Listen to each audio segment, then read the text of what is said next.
Well, I've heard some people saying we've outgrown Jesus. Yep. And these are preachers. We have outgrown him. I was sharing with them about the blood and how the blood sacrifice was so powerful and what it did in redeeming us and bringing us. These are preachers. These are not atheists. These are preachers in our pulpits in my city. And they said to me that that was the wrong message. That the message of the cross, the message of the blood, was the wrong message. That it was violent and that it was sending a violent idea into young people, and we needed to stop it. And I said, well, how are people going to be redeemed if we do that, if we stop preaching about the blood? They said, oh, that's just some ancient, archaic, barbaric idea that it's over with. We have higher criticism, talking about us, the enlightened ones in the 21st century. We're smarter than Jesus and smarter than those dumb old apostles that were preaching that archaic, barbaric message, that we have something better than that. I said, well, but he chose blood. Well, I said, well, yeah, just because of those people and the way they were, he could have chosen anything. And of course, my argument was, well, yeah, he could have chosen anything, but he didn't.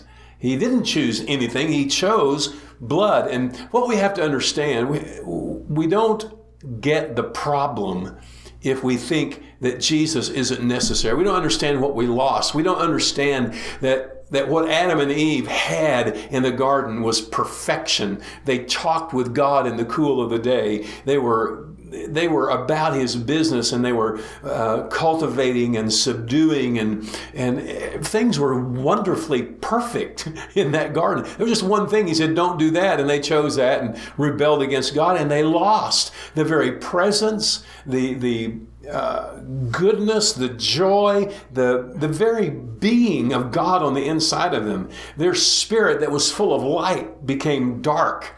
And they began to now function just out of their brain and out of their emotions rather than revelation from walking with God and talking with God. You see, you don't get easily back to that. And we're not back to that if we're just saying, well, Christianity is just a few ideas, better ideas than anybody else, love your neighbor kind of stuff. And we think that we're good because we have some of the ideas that Jesus talked about. But what we have to realize is that Jesus didn't come just to bring ideas. He came to bring himself. He came to impregnate you with his very being and his very power and his very essence, that you would be changed from the inside. You wouldn't have to try and figure out what is good. What is good is in you. Gosh, gotta go. See you tomorrow.